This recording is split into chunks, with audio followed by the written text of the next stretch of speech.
Hello everyone, welcome back. Today we will discuss 10th chapter physics का। ठीक है, human eye and the colourful world. इसमें सबसे पहली डायग्राम है हमारे ह्यूमन आई की। ये मोस्ट इम्पॉर्टेंट है और जैसे अभी एग्ज़ाम के लिए भी बहुत कम दिन बाकी है, तो साथ साथ में जब मैथ्स पढ़ रहे हो, फर्स्ट एग्ज़ाम मैथ्स का ही है, मैथ्स पढ़ रहे हो, जब थोड़ा सैचुरेशन पॉइंट आ जाए या फिर पढ़ने के लिए कुछ मन नहीं हो, तब ये डायग्राम्स बीच में देखते रहना है ताकि टाइम भी ख़राब ना हो और जब मन ना करे पढ़ने का मैथ्स तब ये। और साथ में मैथ्स के भी मैं इंपॉर्टेंट बता दूंगी कि अभी मोस्ट इम्पॉर्टेंट क्वेश्चंस कौन से हैं जो पूछे जाते हैं, उसमें भी इसके साथ साथ मैं वो भी बता दूंगी। ठीक है, तो let us start with the I. इसमें आई में क्या होता है, ड्रॉ करने के लिए तो बहुत कम ही आती है, लेकिन इसमें से क्वेश्चन आ जाता है इसके कौन से फंक्शंस कौन से हैं इसके, और या तो ये लेबलिंग के लिए आ जाता है। फंक्शंस तो पक्का आ ही जाते हैं उसमें एक क्वेश्चन। तो इसके जितने भी ये सारे पार्ट्स हैं आई के हमारे, उन सब की हमारे ये लेबलिंग और डायग्राम प्रॉपरली और उन सब के फंक्शंस। ठीक है, ये सारे अच्छे से आने चाहिए। तो इसमें क्या होता है, आई में हमारे पास सबसे यहाँ पे फ्रंट में एकदम ये हमारा बाहर ये है होता है कॉर्निया। ठीक है, उसके अंदर ये हमारा जैसे लेंस है, लेंस हमारा किसके ऊपर टिका हुआ है, ये वाली सिलेरी मसल्स के ऊपर। मींस ये मसल्स जो है हमारी लेंस को होल्ड करके रखती है। ठीक है, और यहाँ पे आई हमारा और यहाँ सेंटर पे कुछ फ्लूइड फिल्ड होता है। अंदर वाले का नाम होता है विट्रस ह्यूमर और जो बाहर होता है थोड़ा जेली लाइक ट्रांसपेरेंट लिक्विड, वो होता है एक्वस ह्यूमर। ठीक है, ये हमारी आई में प्रेजेंट होता है ताकि यहाँ पे आई हमारी अंदर एम्प्टी तो होगी नहीं, वो कोलैप्स ना हो जाए, इसलिए यहाँ पे ये होता है विट्रस ह्यूमर। और ट्रांसपेरेंट होना चाहिए ताकि यहाँ पे हमारी रेटिना पे इमेज प्रॉपरली बन सके।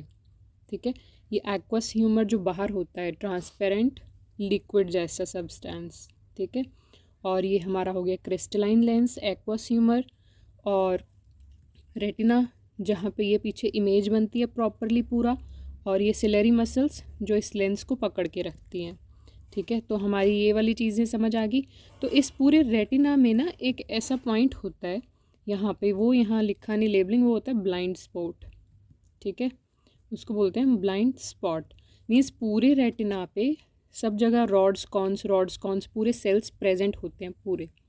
ठीक है, लेकिन एक डॉट जितना पॉइंट जितना एक यहाँ पे प्लेस होता है जहाँ पे कोई भी हमारी इमेज नहीं बनती है, और उस पॉइंट से वहाँ से हमारी ऑप्टिक नर्व निकलती है।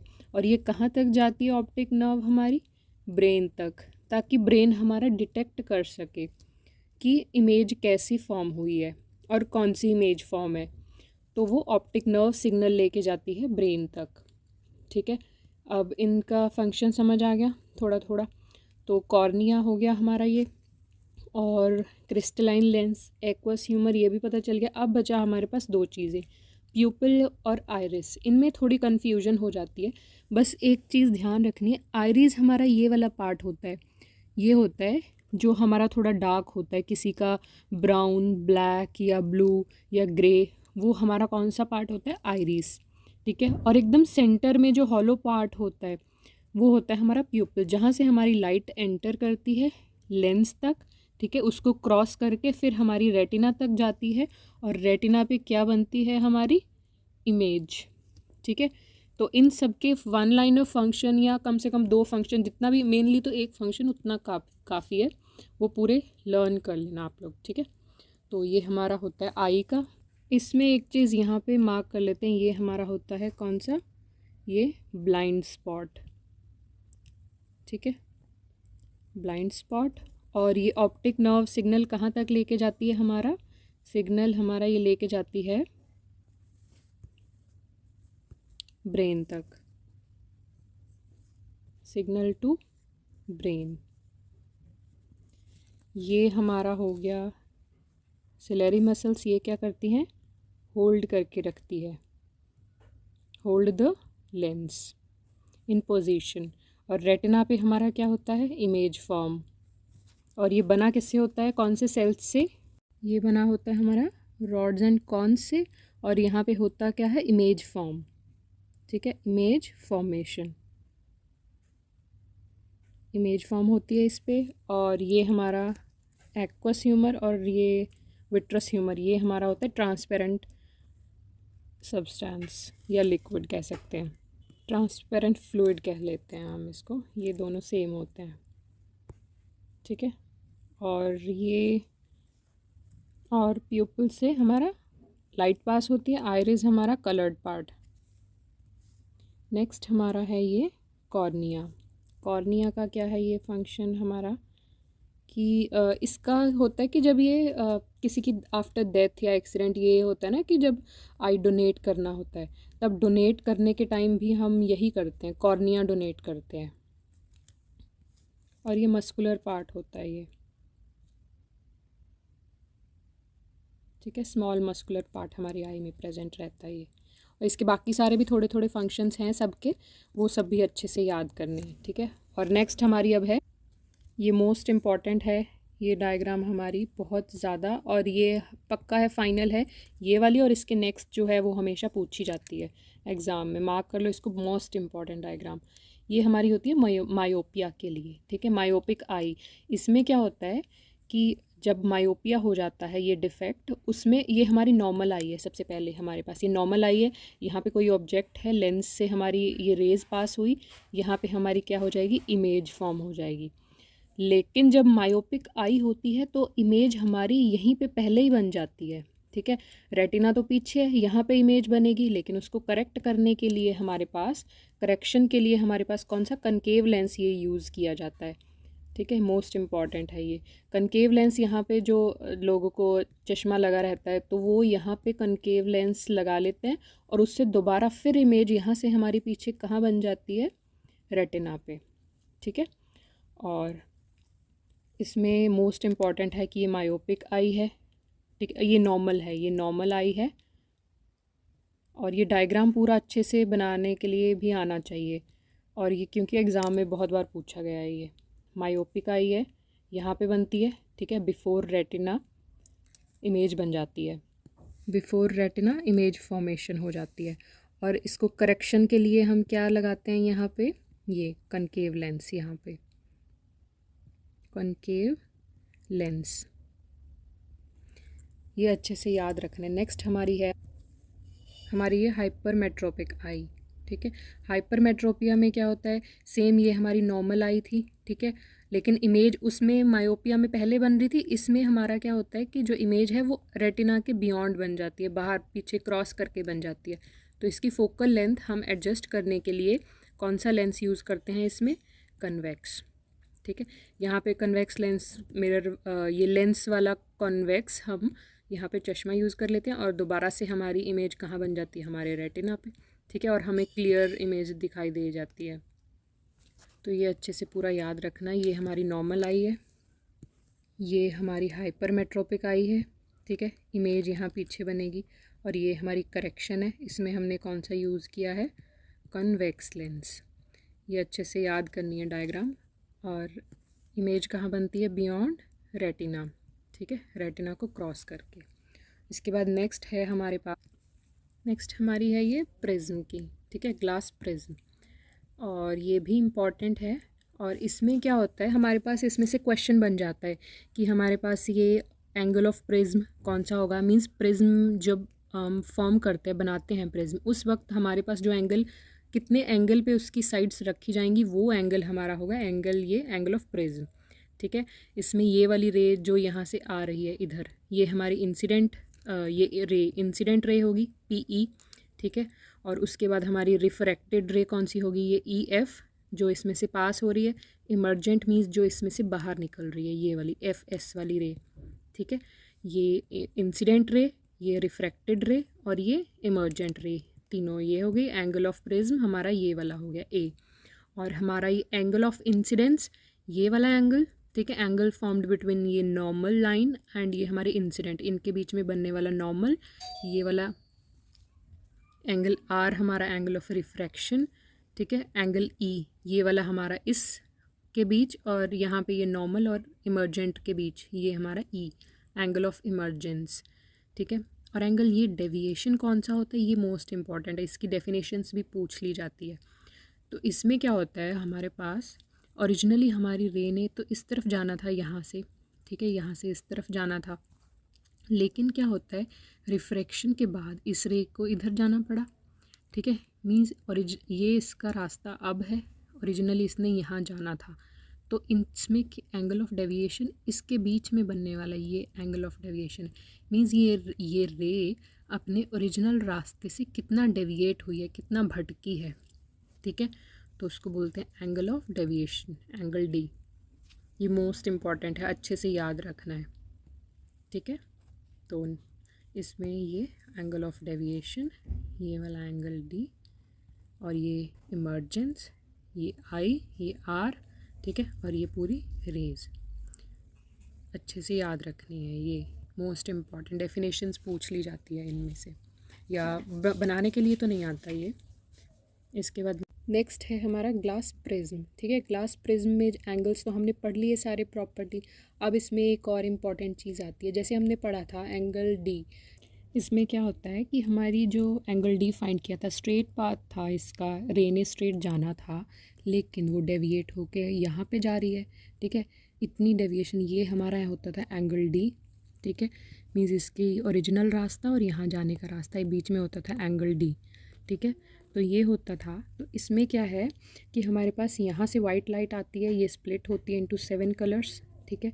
और दोबारा फिर से ये हमारे पास क्या होता है, अगर उल्टा करके एक और प्रिज्म सामने रख दिया जाए तो ये जो 7 कलर होते थे यहाँ पे स्प्लिट होके ये वाले, ये दोबारा फिर से वाइट लाइट में बन जाते हैं। वाइट लाइट कौन सी होती है, हमारी जितनी भी जो बल्ब से, ट्यूब लाइट से, या फिर सन रेज जितनी भी होती है, मीन्स जो भी हमारे आसपास लाइट है उन सब में 7 कलर्स छुपे हुए हैं, ठीक है। तो ये हमें अच्छे से याद रखना है। तो ये हमारी है वाइट लाइट जो कि स्प्लिट होती है इनटू 7 कलर्स। और ये हमारा यहाँ पे फिर ये स्पेक्ट्रम बनता है। ये भी क्वेश्चन आ जाता है, इसमें पूछ लेते हैं कि ये स्पेक्ट्रम क्या होता है। स्पेक्ट्रम इज़ बैंड ऑफ कितने, 7 कलर्स, ठीक है, कि जो वाइट लाइट फॉर्म करती है आफ्टर डेविएशन, यहाँ पे इसको डेविएशन होने के बाद। तो यहाँ पे हमारे पास सबसे दूर कौन सी लाइट जाती है, वायलेट। ये हमारे पास यहाँ पे कौन सी लाइट गई है, ये हमारी रेड, ठीक है। मीन्स अपने रास्ते से कम भटका कौन सा है, ये हमारा रेड कलर। और ज़्यादा कौन भटक गया अपने ओरिजिनल रास्ते से, दूर कौन पहुंच गया, ये वायलेट या ब्लू कलर, ठीक है।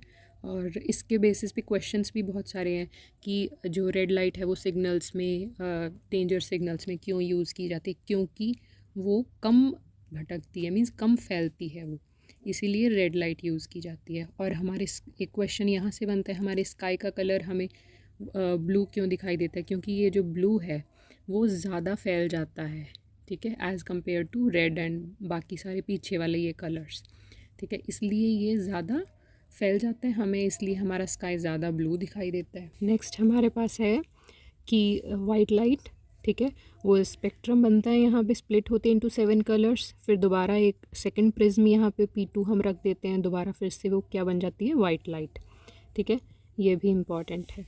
नेक्स्ट हमारा सेम इसी के बेसिस पे ये हमारा ये वाली डायग्राम यहाँ पे इम्पॉर्टेंट हो जाती है। हमारा रेनबो कैसे बनता है, इसमें क्या होता है कि यहाँ एक रेन ड्रॉप थी और कहीं दूर एक और रेन ड्रॉप है जो कि ये P1 प्रिज्म के जैसे एक्ट करेगी, ये P2 के जैसे एक्ट करेगी, ये वाली रेन ड्रॉप, ठीक है। और इनके बीच में पूरा ये हमारा स्पेक्ट्रम बनता है जो हमें स्काई में दिखाई देता है एज अ रेनबो, जैसे ये है पूरा। मीन्स कहीं दूर, बहुत दूर दूर 2 रेन ड्रॉपलेट है जिनके बीच में वाइट लाइट टकराती है और यहाँ से पास होती है और बीच में क्या बनाते हैं, ये रेनबो, ठीक है। इसमें भी यही दिखाया है कि सनलाइट आती है, रेन ड्रॉप में एंटर करेगी और यहाँ से ये बाहर निकलेगी। कहीं बहुत दूर एक और रेन ड्रॉप होगी जो कि P2 ये सेकंड प्रिज्म के जैसे एक्ट करेगी, वहाँ पे ये पूरा रेनबो एंड होगा और एंटर होगी लाइट और बाहर निकलेगी कौन सी, हमारी ये वाइट लाइट, ठीक है। नॉर्मल जो हमें दिखाई देती है, जो सनलाइट हो गई हमारी, वो प्रॉपर कौन सी होती है, वाइट लाइट, मीन्स उसके अंदर 7 रंग छुपे होते हैं। नेक्स्ट हमारा इसमें है ये अपरेंट पोजीशन, ये due to of stars due to atmospheric refraction, ठीक है। और ये एटमॉस्फेरिक रिफ्रैक्शन का एक क्वेश्चन कि जो हमारा सनराइज़ और सनसेट के समय हमें अगर सनसेट हो गया, ठीक है, होराइज़न ये होता है जहाँ तक हमारी ये आई लेवल का स्ट्रेट लेवल होता है, उसको ये क्या बोलते थे, होराइज़न। तो होराइज़न के यहाँ नीचे सन जा चुका है हमारा, लेकिन हमें उसके बाद भी पूरा आसमान एकदम रेड रेड दिखाई देता है ना। वो क्यों देता है? क्योंकि ये अपरेंट पोजीशन हमें लगता है कि सन यहाँ पे है, लेकिन वो ऑलरेडी नीचे जा चुका होता है। क्यों? क्योंकि जो ये अभी हमने पढ़ा ना कि जो लाइट है, रेड लाइट है या ब्लू लाइट है हमारे पास, वो स्कैटर करती है, कैसे करती है, उन सब के बेसिस पे ही हमारा ये बनता है। ठीक है, मीन्स यहाँ पे ये एक्चुअल पोजीशन तो यही है, लेकिन उसकी अपरेंट पोजीशन कौन सी होती है हमें यहाँ पे दिखाई देता है, इसीलिए हमें वो पूरा रेड दिखाई देता है। मीन्स एडवांस और डिलेड सनलाइट वाला एक क्वेश्चन आ जाता है इस पे, वो मोस्ट इम्पॉर्टेंट। वो क्यों होता है, किसकी वजह से? एटमॉस्फेरिक रिफ्रैक्शन की वजह से। ये पूरा अच्छे से याद रखना है, ठीक है।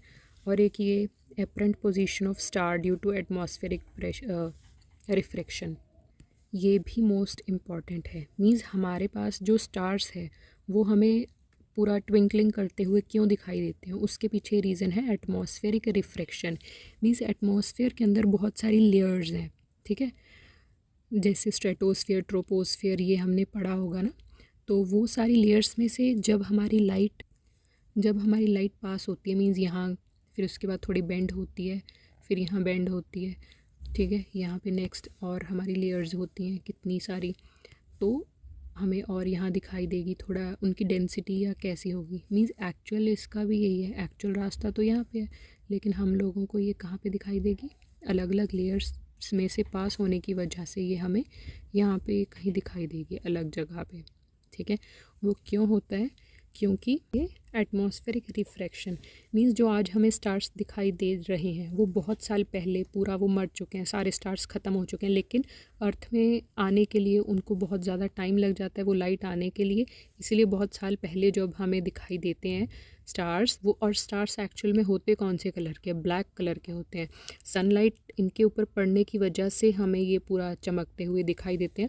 और जो आज स्टार दिख रहे हैं हमें, वो बहुत साल पहले, कितने 100 साल पहले वो ऑलरेडी वो क्या हो चुके हैं? ख़त्म हो चुके हैं, डैमेज हो चुके हैं पूरे प्रॉपरली, ठीक है। और हमें बहुत सालों बाद उनकी लाइट अभी दिखाई देती है। मीन्स और पोजीशन भी एपरेंट, अलग पोजीशन दिखाई देती है। और ये यहाँ पे ये बना हुआ है ना, रिफ्रैक्टिव इंडेक्स इंक्रीजिंग, ये इसलिए होता है, ये जो मैंने स्ट्रेटोस्फेयर, ट्रोपोस्फेयर, आइनोस्फेयर लेयर्स बताई है, उन सब का रिफ्रैक्टिव इंडेक्स क्या होता है? अलग। जब अलग रिफ्रैक्टिव इंडेक्स वाले हमारे उसमें से लाइट्स पास होती है तो वो अलग अलग डायरेक्शन में बेंड होती है प्रॉपरली एक स्ट्रेट पाथ नहीं होता लाइट का, तो इसीलिए वो हमें क्या देते हैं? ट्विंकलिंग करते हुए दिखाई देते हैं। इसमें इतना ही था। जितने भी सारी हमारी चीज़ें हैं उन सबको पूरा प्रॉपरली रिवाइज़ करना है, और हमारे पास बहुत कम टाइम बाकी है अभी, तो इसीलिए कोई भी डाउट हो पूछते रहना है। और मैथ्स करना अभी प्रॉपरली स्टार्ट कर दो, साथ में जब कुछ और करने के लिए मन ना हो तब ये पूरी डायग्राम्स कर लो, ठीक है। तो thank you so much and stay tuned.